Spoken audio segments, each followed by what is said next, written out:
নমস্কার সবাইকে সুন্দরবন ডায়েরিতে অনেক অনেক স্বাগত জানাই। সকাল থেকে একেবারে জোর কদমে কাজকর্ম চলছে, এখনও পুরো কমপ্লিট করে উঠতে পারিনি। গা হাত পা ভিজে মানে শেষ মুহূর্তে কাছাকাছি করছিলাম।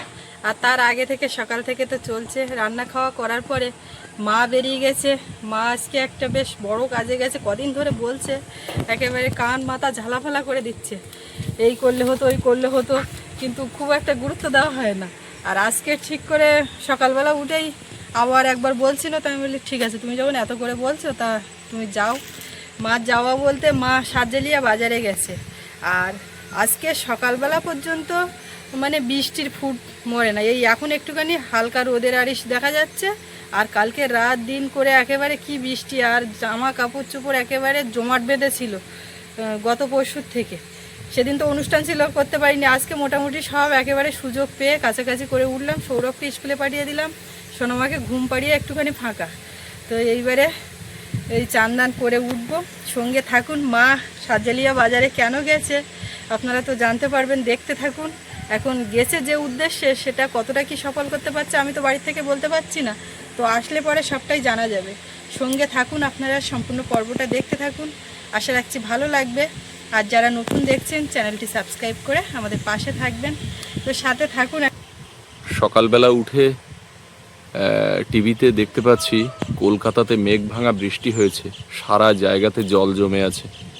তো বেশ কয়েক জায়গা থেকে আমাকে ফোন করে জানতে চাইলেন অনেক দর্শক বন্ধু যে তোমরা কেমন আছো, কারণ কলকাতা তো জলের তলায়, মেঘ ভাঙা বৃষ্টি। তো আমি বললাম আমাদের এখানে নিম্নচাপ হয়েছে, বৃষ্টি হচ্ছে, এটা ঠিকই, কিন্তু প্রবল বৃষ্টি বা বিরাট জল জমে গেছে এরকমটা হয়নি। কারণ কলকাতাতে যে বৃষ্টি হয়েছে সেরকম বৃষ্টি আমাদের এখানে কিছুদিন আগে, এবছর তো প্রচুর বৃষ্টি হয়েছে, সেটা হয়েছে, কিন্তু এই 2-3 দিনে সেরকম বৃষ্টি হয়নি।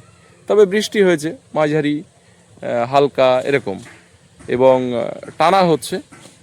তো সেরকম জলমগ্ন হয়ে যাওয়ার মতো ঘটনা কিন্তু ঘটেনি।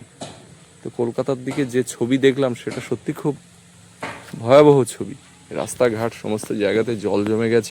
মা গেছে কিছু হাঁস কিনতে শীতকালে খাওয়ার জন্য। গতবার এ পাড়া ও পাড়া খুঁজে খুঁজে হাঁস মেলে না, ঠিকঠাক খাওয়া যায় না। হাঁসের দাম বলবে 700, 800, 1000, 1200। তা মা বলে কি যে এইবার সময় থাকতে মাঠে, এখন তো ধান হয়ে গেছে, লেগে গেছে, আর গেঁড়ি গুগলি তো প্রচুর, যদি না ছাড়া যায় কুড়িয়ে খাওয়াবো। আর হাঁস চাষ তো আমাদের এর আগে হয়েছে, আর এখানে এসে এই ঘরটা পড়ে আছে, ওই জন্য কিছু হাঁস। এখন দেখো দেখো অনেক কথা হয়েছে, এবারে না হাঁসগুলো দেখি, তারপর কথা পরে হচ্ছে। মা বের করে দেখি। এই 4টে। ওয়াও, কেমন আছো তোমরা? সব পেরি? সব পেরি। বাহ, দিশে হাঁস এই হাটে নিতে পারিনি, যাই দুটো পছন্দ হয়ে গেল। বড় বড়, আর এখানে আরো বড় দুটো মনে হচ্ছে। এও পেরি? হুম, বাহ, চীনা এইটা কি হাঁস বলে? সব পেরি পেরি হাঁস, পেরি। পেরি হাঁস ওই চায়না হাঁস বলে, চীনা হাঁস। এই দুটো 550 টাকা জোড়া, বাহ, আর এই 4টে 800 টাকা। খুব ভালো। আর পাওনি? তো অত নেওয়া যায়? কত নিয়ে রাখবো কি করে? চারটে দিতে 800, মানে এর থেকে ওইটা সাইজ ছোট। ছোট। আর এই দুটো 550 টাকা জোড়া। তার মানে তুমি এখন এই হাঁস 200 টাকা করে করে শীতকালে। তো এরা তো গেঁড়ি খায় না। গেঁড়ি খাওয়া হাঁস হচ্ছে পাতি হাঁস। সব হাঁস কই, এ তো বসে বসে গুঁড়ো খায়, কি করব? দেবন দিগন এরা ঘাসও খায়।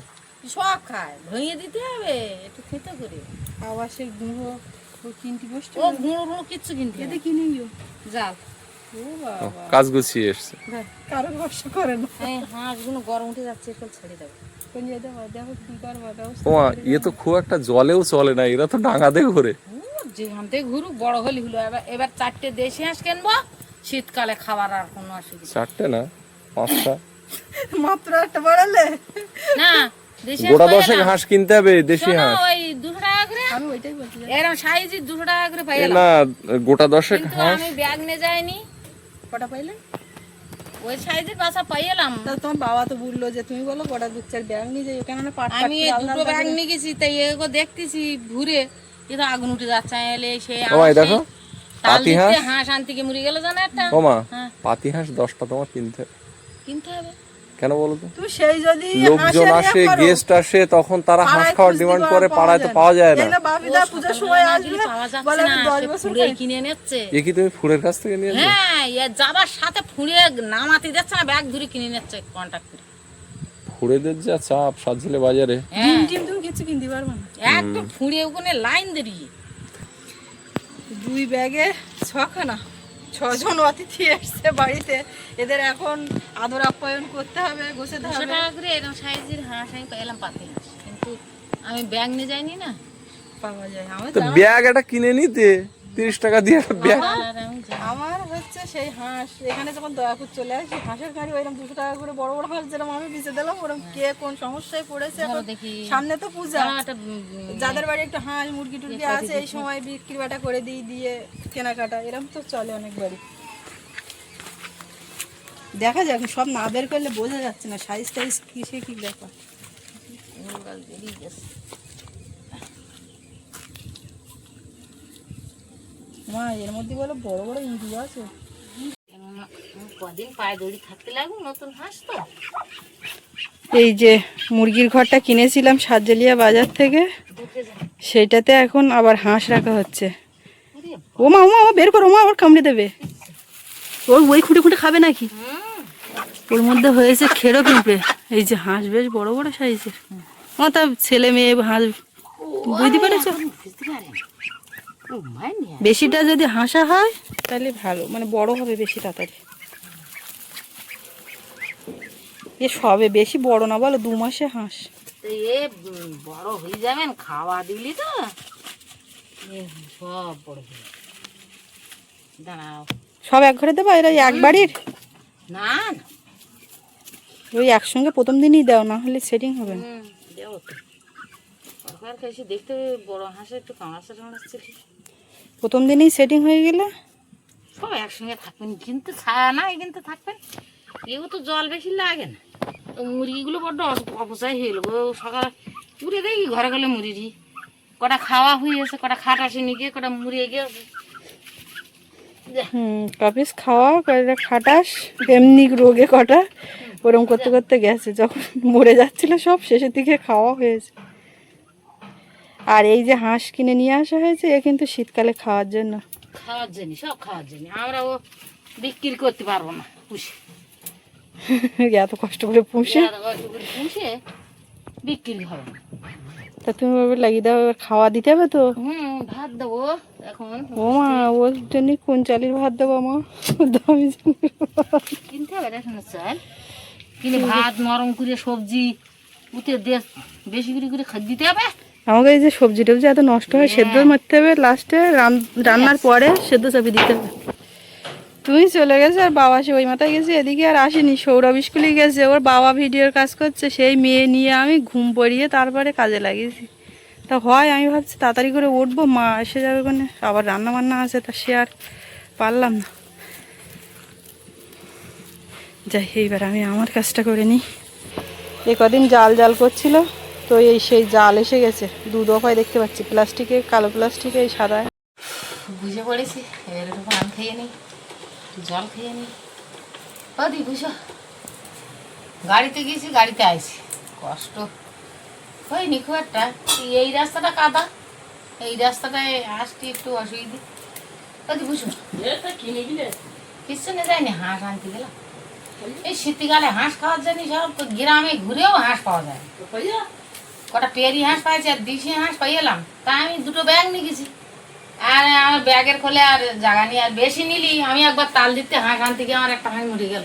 না বাসন্তী হাটের থেকে না না, তাল দিতে আনতে গিয়ে সেই রানার হাঁসটা শান্তি, সে আমার রানার হাঁস আনতে গেছে। রানার হাঁস 5টা হাঁস এলাম, 4টে ছিল জানো না, সেই পৌঁছলাম সেই হাঁস।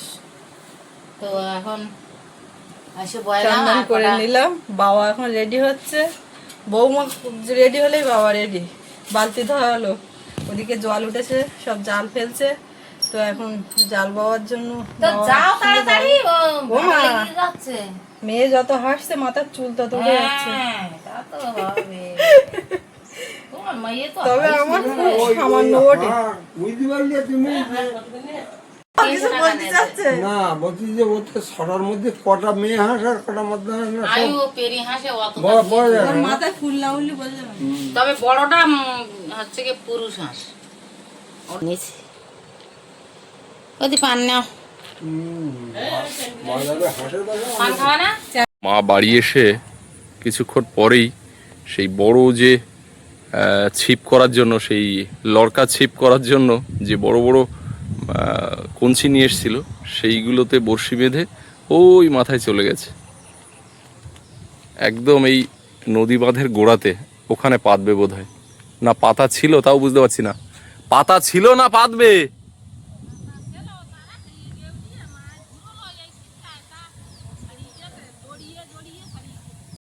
জাল আগে চলে গেছে, আমি এখন বালতি ধরা লোক, বালতিতে করে জল নিয়ে যাচ্ছি। একটুখানি রোদ ছেড়েছে, এরকম রোদ দিলে রাস্তা শুকিয়ে যাবে, সময় লাগবে না। কি খবর? তুই চিংড়ি মাছ তো হবে রাত্রি, তুমি এখন কয়টা মাছ দাও?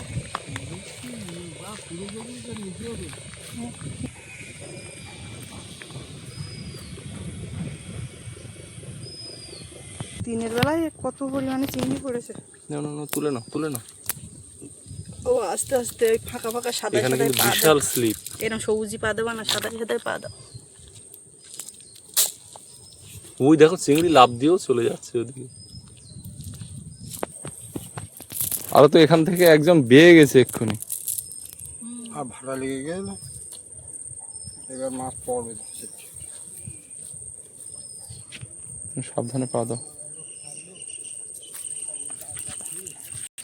সাবধান, হ্যাঁ লাগিয়ে গেলি। চিংড়ি পড়ছে শুধু, বুঝলি? হুম, তাও বউ আছে, ওই লাভ দিচ্ছে, দেখো ওই জাল তুলে তৈরি। ওদিকে লাফ দিয়ে চলে যাচ্ছে। এইদিকে একটা কি লাফাচ্ছিল, পার্শ্ব মাছ পড়ছে না তো, ওধারে একটা ঝাঁকি মাছ পড়েছে ওদের। এটা চিংড়ি ভাই, কতগুলো চিংড়ি এই জালের উপরে। ওই ঝাঁকি মাছটা না, ওই ঝাঁকি মাছটা।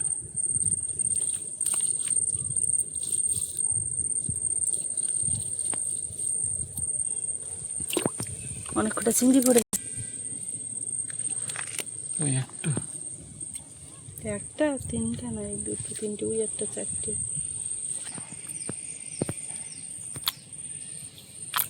জাল টাল বেয়ে গিয়ে তারপর আবার রান্নার দিকে যেতে হবে। এত চিংড়ি শুধু, এখন পাশে আরো কয়েকজন নেমেছে। এই চিংড়িগুলো নাও শুশুন। এই একটা জাল ফেলালো অনেক সন্ধ্যাবেলা বড় চিংড়ি পড়ে, এখন ছোট চিংড়ি পড়ছে। মজা।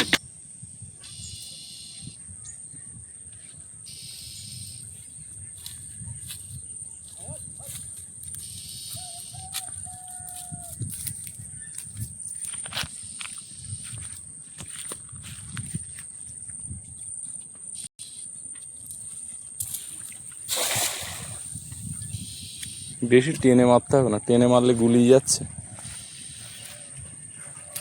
কালকে ওই বৃষ্টি হয়েছিল রাত্রি, ওই জন্য মা আর জাল ফেলিনি, তাও কভার করে শুধু বলছে খাবার দিয়ে আসবো, খাবার দিয়ে আসবো। আমি কি পরিমাণ বসাই স্লিপ দিতে না।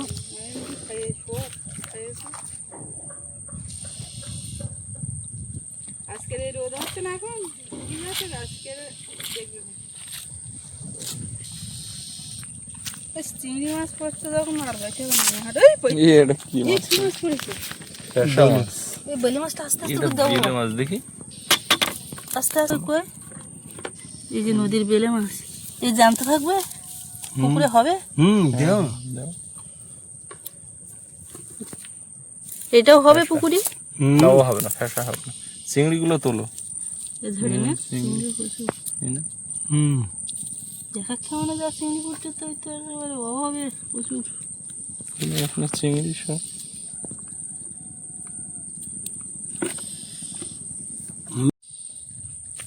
বেশি বেশি নিচে যেও না। হ্যাঁ, আমাদের নেট ওইখানে দাঁড়িয়ে মারো, ওদিকে শ্যালা কোথায় পড়বে টুকবে। জাল বোধ হয় এটা, জালটা গুলিয়ে গেল। ও যা পড়েছে ঠিক আছে, হাওয়ায় এই বাবা যেখানে এই সোজা ওই নদীর কানায় কান মাছ ধরে নিয়ে এসেছি সকালবেলা। তাই না? হ্যাঁ ওইখান থেকে। ওই একদম জোয়ার লাগা মুখে তখন বেঁচে, এখন তো ফাটা মতো নেই। কম জায়গা খাওয়ানো যাচ্ছে। ওই এখানে চিংড়ি, এরম চিংড়ি পড়লে মা পাবে না, এই কুচো চিংড়ি। ফোটার সময় নেই তা দরকার বাদ দাও, এই কুচো বলছি চিংড়ি। বাবা হাঁটো। আর একটা কেমন মেরে চলো। এটা আমার জিনিসপত্রগুলো সব শুকিয়ে যায়, তারপর বৃষ্টি আসে। না না আজকে বৃষ্টির দেখো না একদম। এই বৃষ্টি আসিস না, বৃষ্টি আসিস না। আজকের অনুষ্ঠান আছে বেশ বড় করে প্রোগ্রাম, সোনাবাবু যাবে, কালকে যেতে পারিনি। কালকে বিনা পানির থেকে ফিরে গেছি কাদা ঠেলে, গিয়ে দেখি বৃষ্টি এমন আসলো। কালকে প্রদোষ দ্বার আমি যাবো বলে সব ঠিক হলো। কালকে বলে যাবো, যাই বুঝলে, আর কি করবো, যাই। তুই যাও দেখি। এবার তারপরে ফোন করেছি, তখন আমি বলছি বৃষ্টিতে ভিজে যাও নি, তো বলে আমি গেলে তো তারপর ভিজবো বিনা পানি।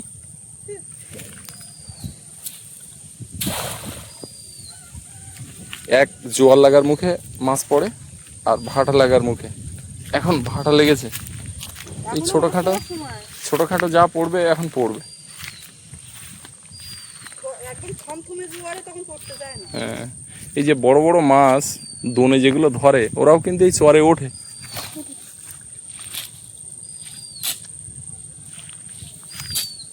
ছাড়ো, চলো, কিছু পড়ে থাকলে ওটা নিয়ে নাও, নিয়ে চলো। পড়েছে তো অবশ্যই ওইখানে। ওখানে না, ঘাসের উপরে দেখা যায় না। উপরে তো রাস্তা কাদা।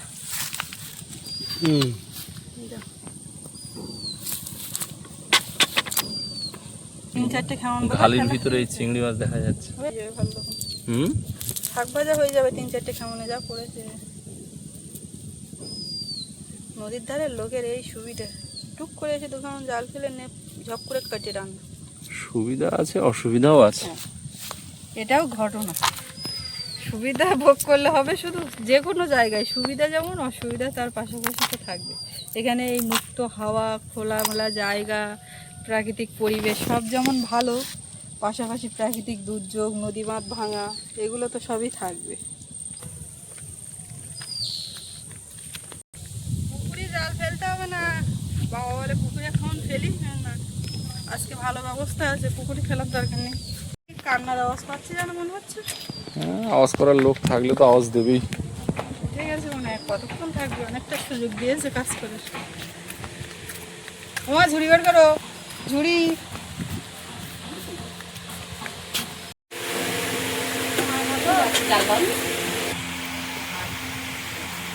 এই পুকুরে ছেড়ে দাও সব। দেবো কি খেতে দিচ্ছ ওদের? হ্যাঁ, নতুন এসছে, নতুন নতুন গরম ভাত দাও, পরে পান্তা দিও। এখন বিকালবেলা 4:10 বাজে, আকাশটা কিন্তু বেশ পরিষ্কার লাগছে, আর সোনালি রোদও দেখা যাচ্ছে। সন্ধ্যাবেলা আমাদের যে ফাংশন রয়েছে লাহিড়িপুরে, সেটা কিন্তু বেশ ভালো মতোই যাওয়া যাবে। কমল ফোন করছে, রিং বাজছে। এখন বিকালবেলা আমরা এই হাঁটাহাঁটি ঘোরাঘুরি হচ্ছে। ঘুমিয়েছিল, আমিও সব কাজ করে উঠতে আর ভাবছি এবার একটু শোবো, অমনি টাস করে উঠে গেছে। আর ওর ঠাম্মা ওদিকে সেই নদীর চরে কিন্তু গতকালের মতো বেরিয়ে গেছে। মানে সকালের যে পর্বটা আপনারা দেখেছেন, সেখানে বড় কানমাগুর ধরেছে। এবার তো একটা মনের খুশি আর আনন্দ নিয়ে বেরিয়ে পড়েছে আশায় আশায়। তো সেই জন্য ওদিকে গেছে। সৌরভ পড়তে এসছে, ওকে পড়াতে এসছে। সৌরভের ঠাকুরদা বেরিয়ে গেল বাজারের দিকে। সৌরভের বাবা এখন ফোনে একটু কাজ করবে, চান করবে, তার ওই সমস্ত কাজ। এখন আমরা মা বেটিতে দুজনে একটু হাঁটাহাঁটি করি। কি করবো, ওই কিছু সবে ঘুম থেকে উঠেছি। ও শোনো মা, কি গো, কই দেখি এটা হাসু হাসু করে, একটু হাসু হাসু করে। সবাই তোমার ভালো বলে, বলে লক্ষ্মী মেয়ে এটা। আকাশের দিকে দেখছি, ঘুম থেকে আকাশে উঠেছো? মেঘ, বৃষ্টি হবে না তো আজকে? বৃষ্টি ওদিকে হচ্ছে নাই? হচ্ছে ওদিকে? না, সত্যি সত্যি মেঘ, রাত্রি না আবার বৃষ্টি আসে। বৃষ্টি না হলে আমরা গোসুবা যাব, আর বৃষ্টি হলে তো বেরোতেই পারবো না। তোমাকে নিয়ে যাব না বাড়ি রেখে যাব? পুরো একদম মুখ দেখো ঘুম করে রেখেছে, ঘুমের থেকে উঠেছে, এখনো মুখ সেটিং ঠিক হতে হয়নি। আমার সময় লাগবে। ওর হাসি মুখটা একটু সবাই দেখে, কত ভালোবাসে, কত হাম্পু দেয় তোমার।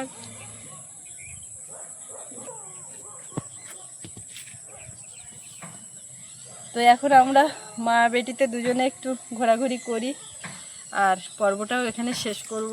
তো কেমন লাগলো কমেন্টে জানাবেন, আর সবাই ভালো থাকবেন। দেখা হচ্ছে আগামীকাল। আর এতক্ষণ সাথে থাকার জন্য সবাইকে অনেক অনেক ধন্যবাদ।